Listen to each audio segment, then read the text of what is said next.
बच्चों, आज हम देखेंगे कि लोट लकार के रूप कैसे याद करें। लोट लकार के रूप हम किस तरह से याद करें, आज हम बहुत ही अच्छे से ध्यान से और विस्तार से सीखेंगे। तो ध्यान से देखें, पूरा वीडियो देखें, बिना स्किप किए पूरा वीडियो देखें। और अगर आपने अभी तक सब्सक्राइब नहीं किया मेरे चैनल को, तो आप सब्सक्राइब करके रखें ताकि सभी वीडियो, सभी विशेष जानकारियां आप तक भी जा सके, आप तक पहुंच सके। और जब भी लाइक करें, लाइक करते ही एक हाइप का ऑप्शन आता है, तो हाइप जरूर करें। हाइप करने से मेरे चैनल को सपोर्ट मिलेगा आपके कारण, इसलिए मेरे चैनल को सपोर्ट करें ताकि अधिक से अधिक और अच्छी से अच्छी जानकारियां मैं आप तक लेकर आऊं। तो ये आज मैं लोट लकार रूप समझाने जा रही हूँ कि लोट लकार रूप को कैसे याद करें। जब भी लोट लकार रूप याद करो, तो उसमें ये जो प्रत्यय लगते हैं, इनको आपने याद करना है। जैसा कि लट लकार में मैंने समझाया था। बच्चों, आज हम देखेंगे कि लट लकार के रूप याद कैसे करें, इनको, इनके याद करने का तरीका क्या है। आप अच्छे से देखें कि यहाँ पर एक कॉलम बना हुआ है, जिसमें इधर साइड में पुरुष यानी प्रथम पुरुष, मध्यम पुरुष, उत्तम पुरुष, धातु रूप में ये पुरुष लिखे जाते हैं। और एक वचन, द्विवचन, बहुवचन तो होता ही है। शब्द रूप में भी एक वचन, द्विवचन, बहुवचन होता है, और धातु रूप में भी। तो यहाँ पर जो धातु रूप में ये फर्क होता है, यहाँ पर साइड में प्रथम पुरुष में वह, वे, दोनों, वह सब आते हैं। मध्यम पुरुष में तुम दोनों, तुम सब आते हैं। और उत्तम पुरुष में मैं, हम दोनों और हम सब आते हैं। तो इसलिए इसको ध्यान में रखते हुए हमें इनके जो ये प्रत्यय लगे हुए हैं, इनको याद करना है। ओरल, जुबानी याद करना है। कैसे? ती, तह, अंति, सी, था, आमी, आवाह, आमाह। यानी कि पिछली क्लास में मैंने यहाँ पर आ भी लगाया था, तो आ के बगैर भी आप इस तरह से भी याद कर सकते हैं इजीली। क्योंकि जब कोई धातु लगाई जाती है, जैसे पठ लगाई, तो ती से पहले हमने पठ लगा दिया, तो पठती, पठता, पठंती, इस तरह से रूप बन जाते हैं, है ना। पठ लगाया, यहाँ पर भी पठ लगा दिया, तो पठ के स्थान पर कोई और धातु भी आप लगा सकते हैं, और उसमें ये इस तरह से ये वाले प्रत्यय साथ में लगा देते हैं, तो ये एक धातु रूप बन जाता है। क्योंकि ये वाले जो प्रत्यय हैं, ये लट लकार में लगाए जाते हैं। लट लकार यानी वर्तमान काल के रूपों में ये लगाया जाता है। तो इसे हम लर्न कैसे करें? प्रथम पुरुष में ती, तह, अंति, मध्यम पुरुष में सी, थ, उत्तम पुरुष में आमी, आवा, आमा। यहाँ पर आमी लगा ले, क्योंकि आ में जैसे पठ में आ लगता है, पठामी, तो पठावी। द्विवचन में आवाह, और बहुवचन में आमह, इस तरह से लग जाता है। तो इसको हम याद कैसे करें? फटाफट मेरे साथ बोलो। प्रथम पुरुष ती, ता, अंति, मध्यम पुरुष सी, था, उत्तम पुरुष आमी, आवा, आमा। इनको अच्छे से याद करो। फिर से बोले, ती, ता, अंति, सी, था, आमी, आवा, आमा। इसको जब हमने एक बार याद कर लिया, अब इसको पठ में लगाकर देखेंगे। यहाँ पर पठ के रूप दिए हुए हैं जो लट लकार में हैं, आप भी इसे देखें।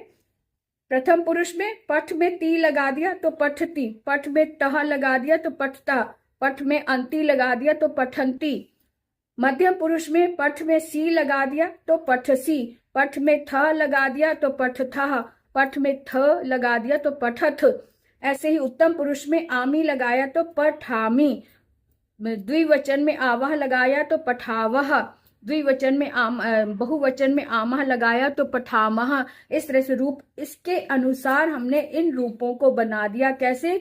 पठती, पठतः, पठन्ति, पठसी, पठथः, पठथ, पठामि, पठआवह, पठआमह। इस तरह से हमने इसके रूप बना लिए। और ये कौन से लकार में आएंगे? ये लट लकार में आएंगे, अर्थात ये वर्तमान काल है। लट लकार, संस्कृत में जो लट लकार होता है, उसे हम हिंदी में वर्तमान काल बोलते हैं। और आपको ये भी बता दें कि जो लकार है, इसको हम हिंदी में काल बोलेंगे, जिसे हम इंग्लिश में टेंस बोलते हैं।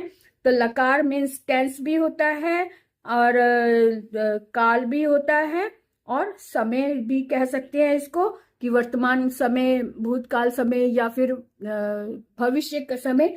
तो लट का मतलब होता है वर्तमान काल। वर्तमान काल के रूप हमने इस तरह से याद करें। एक बार फिर से मेरे साथ बोलो। ती टह अंति सी थ थ आमी आवह आमह। तो यहाँ पर लोट लकार में अतु धातु के साथ में अतु लगता है प्रथम पुरुष के एक वचन में। प्रथम पुरुष के द्विवचन में अताम लगता है, यानी धातु प्लस अताम। और बहुवचन में धातु प्लस अंतु लगता है। जब ये वाले प्रत्यय लगेंगे तब रूप ऐसा बनेगा। पठ धातु अगर हमने ली तो पठ में अतु लगाया तो शब्द बना पठतु। पठ में अताम लगाया तो पठताम। पठ में अंतु लगाया तो पठंतु। तो अगर हम सह या सा के साथ इसे लगाएं तो सह, क्योंकि ये एक वचन है, सह पुल्लिंग है और सा स्त्रीलिंग है, स के साथ भी पठतु आएगा और सा के साथ भी पठतु आएगा, क्योंकि सह और सा भी एक वचन का है। तो ये किसी भी लिंग के साथ, ये इसमें कोई बदलाव नहीं आएगा, ये वैसा ही लगेगा, चाहे वो स्त्रीलिंग के साथ हो चाहे पुल्लिंग के साथ आया हो, है ना। इस तरह से आ जाएगा।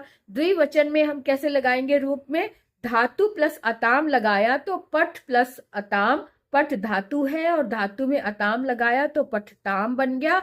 और तऊ द्विवचन का तऊ होता है, यानी वे दोनों, और ते लड़कियां, वे दोनों लड़कियां, तो तऊ के साथ भी पठताम आएगा और ते के साथ भी पठताम आएगा, अर्थात इसका अर्थ बन जाएगा वे दो पढ़ें। अब आ जाएगा, क्योंकि एक बात और समझ लो कि लोट लकार के रूप में आज्ञा वाचक शब्द होते हैं। जैसे कि अभी हमने देखा, इसमें अर्थ क्या बना, सह पठतु बना, तो इसका अर्थ क्या बना, वह पढ़े।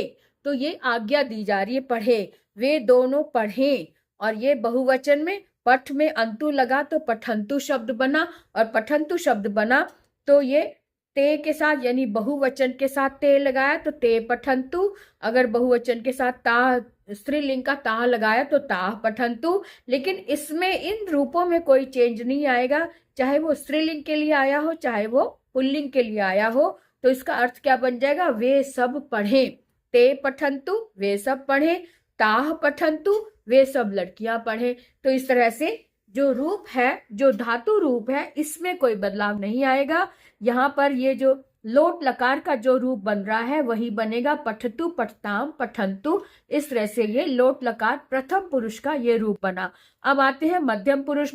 तो मध्यम पुरुष में तुम की बात होती है, तुम एक, तुम दोनों और तुम सब, है ना। बहुवचन में तुम सब हो गया। तो तुम के साथ हमारे मध्यम पुरुष का रूप क्या होगा, ये अब हम देखेंगे। तो मध्यम पुरुष में पठ धातु हमने ली और प्लस में इसमें अ आ जाता है। जैसे यहाँ पे पठतु पठताम पठंतु आया था, तो मध्यम पुरुष में अ आ जाएगा, पठ में अ लग गया, तो इसका मतलब पठ ये रूप बना। मध्यम पुरुष एक वचन में पठ बना। पठ अतम द्विवचन में पठ के साथ अतम प्रत्यय लगा तो शब्द बना, तो रूप बना पठतम। और बहुवचन में पठ के साथ अत लगा तो पठत, इस तरह से बना। इसमें अब ये ध्यान दें कि मध्यम पुरुष के बहुवचन में पठत त आ रहा है, लेकिन यहाँ पर हल नहीं आता, इस बात का भी ध्यान रखना है। तो पठ प्लस अ तो पठ बना। अगर त्वम के साथ लगाए तो त्वम पठ, क्योंकि इसमें जो त्वम होता है इसमें स्त्रीलिंग और पुल्लिंग दोनों में ही सेम चलता है, इसमें कोई भेदभाव नहीं होता, इसमें कोई अलग नहीं रूप बनते। त्वम चाहे लड़की के लिए आए चाहे लड़के के लिए आए, त्वम का त्वम ही रहेगा। त्वम पठ, तुम पढ़ो। युवाम पठतम, तुम दो पढ़ो। यूयम पठत, तुम सब पढ़ो ना। इस तरह से इसके रूप बन गए। प्रथम पुरुष में क्या बना, पठतु पठताम पठंतु। और मध्यम पुरुष में पठ पठतम पठत। अब उत्तम पुरुष में देखेंगे। उत्तम पुरुष में रूप बनेगा हमारे, जो धातु में आनी लगाएंगे। उत्तम पुरुष के एक वचन में आनी प्रत्यय लगता है और द्विवचन में आव लगता है और बहुवचन में आम लगता है। तो अब इसको धातु के साथ देख लेंगे। तो पठ, यहाँ पे हम पठ लगा रहे हैं, पठ के साथ आनी लगाया तो पठानी हो गया। पठ के साथ आव लगाया तो पठाव हो गया। पठ के साथ आम लगाया तो पठाम हो गया। इस बात का एक और ध्यान रखो कि उत्तम पुरुष एक वचन में लोट लकार में, लोट लकार जब हम यूज कर रहे हैं तो लोट लकार के उत्तम पुरुष के एक वचन में पठ के साथ आनी लगता है ना। तो आनी का यानी कि ध्यान रखना है। और जो द्विवचन और बहुवचन में इसमें व और म तो लगता ही है, लेकिन कोई विसर्ग नहीं लगता और ना ही कोई हल लगता है, इस बात का आप ध्यान रखेंगे।